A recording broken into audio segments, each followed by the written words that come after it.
cai uma folha sequer sem a permissão de Deus. Aí você escuta a pessoa falar, a Bíblia diz que não cai uma folha sequer se Deus não permitir. E você não encontra este versículo na Bíblia. Na verdade, nós cremos na vontade permissiva e soberana do nosso Deus. Acreditamos que todas as coisas estão sobre o controle do Deus eterno, do Deus que fez os céus e a terra. E a Bíblia, ela nos diz, queridos, em Deuteronômio 32, no versículo 39, da seguinte maneira: eu mato, eu faço viver, eu firo, eu saro, e assim sucessivamente. Sabemos que nada foge da vontade nem do controle de Deus. Porém, não existe este versículo. A segunda coisa que eu quero trazer ao seu conhecimento é uma frase que escutamos muito, às vezes até no momento da delegação de autoridade, quando você vai colocar uma pessoa em uma posição, vai conceder um cargo àquela pessoa e alguém diz, mas a pessoa ainda precisa de um curso, de uma preparação, de um aperfeiçoamento. Aí se levanta alguém e diz, Deus não usa os capacitados, nem escolhe os capacitados. Deus capacita os escolhidos. E você vai buscar respaldo na Bíblia e você não encontra este versículo. Quando você abre a primeira carta do apóstolo Paulo aos Coríntios, no capítulo 1, lá do versículo 18, 19, 20, 21, 22, em diante, você encontra a Bíblia dizendo que Deus escolheu as coisas vis, Deus escolhe as coisas desprezíveis, escolhe os que não são, escolhe os pequeninos, e assim sucessivamente. Porém, este versículo, desta maneira, você não vai encontrar na Bíblia. A terceira coisa que eu quero trazer é uma célebre frase que há quase ou mais de 20 anos eu ouço falar e algumas pessoas pronunciarem. O cair é do homem e o levantar é de Deus. Aí você vai folhear, você não acha isto escrito na Bíblia. E algumas pessoas se apegam a esse cair do homem para estar desviando, voltando, cambaleando, voltando. Entra na igreja, sai da igreja.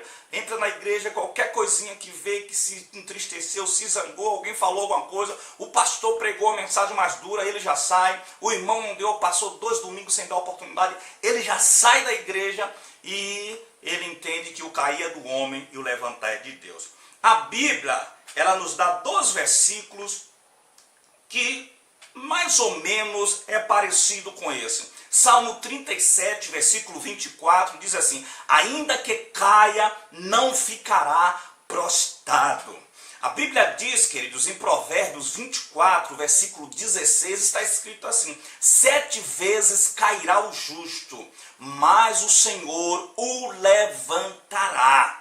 Então, queridos, este versículo, o cair é do homem, o levantar é de Deus, ele não existe. A base que você pode encontrar para defender esta tese são esses 2 versículos que eu te dei, por exemplo.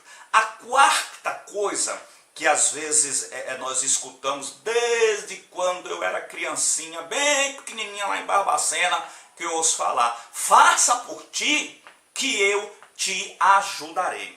O interessante é que quando você abre a sua Bíblia, no livro do capitão Josué, no capítulo 1, no versículo 8, 9 em diante, diz assim: não te mandei eu, esforça-te, tem de bom ânimo. Então Deus está dizendo assim: eu te mandei ir, vá, Josué. Quando Josué está sendo levantado para substituir Moisés, esforça-te, tenha bom ânimo, eu sou contigo, eu sou o teu Deus. Mas, na verdade, é bem parecido a frase com o versículo. Porém, o versículo, faça por ti que eu te ajudarei, ele não existe. Vamos para a quinta coisa que a Bíblia não diz. Abra a sua Bíblia no Salmo de número 180, no verso de número 300, onde diz assim: Deus complica, depois descomplica, e depois explica por que complicou.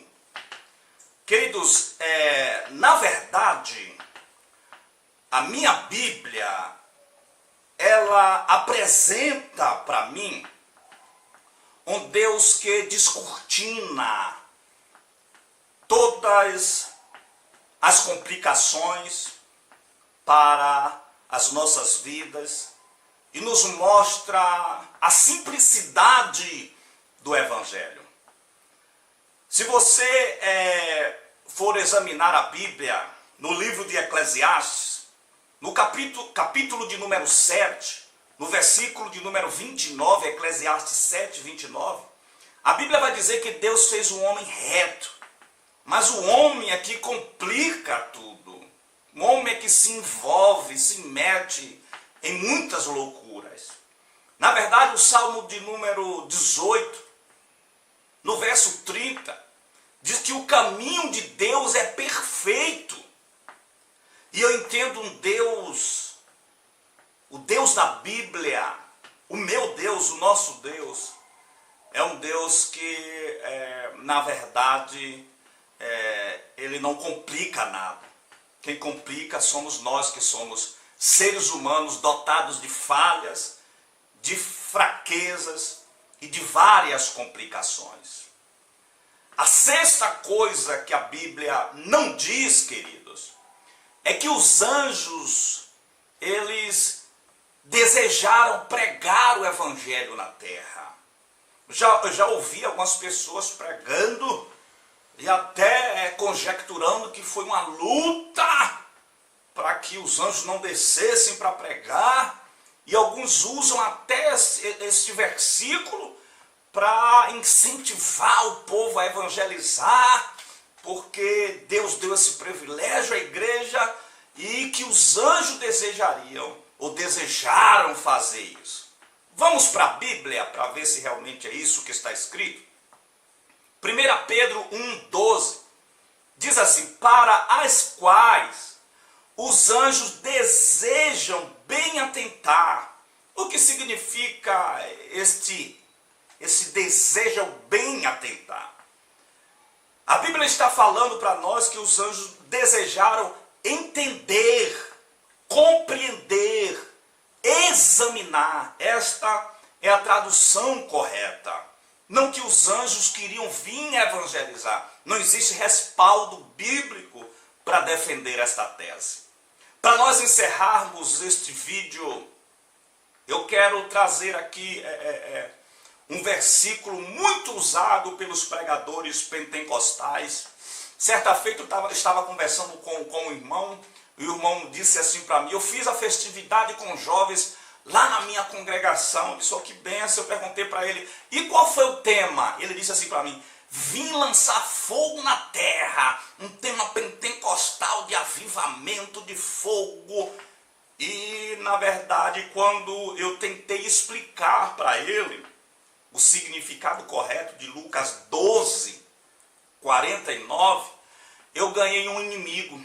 O irmão se contrariou comigo, porque eu fui examinar junto com ele o respaldo bíblico, onde o texto apontava para o contexto. Os versículos que vêm depois do verso que ele apresentou para mim. Quando eu mostrei para ele a Bíblia falando de dissensão, de divisão, de oposição, de conflito e de divergência, ele leu somente o versículo 49. Ele esqueceu de ler o 50, o 51, o 52. Ou seja, o contexto que explicava o texto. E o próprio, ele isolou o versículo 49. Vim lançar fogo na terra. Tem fogo aí, irmão? Tem fogo aí? Olhe para o irmão que está do seu lado e pergunte para ele: tem fogo aí? Então, queridos, às vezes nós estamos lançando maldição em cima dos ouvintes sem ao menos percebermos ou termos a noção do que estamos fazendo.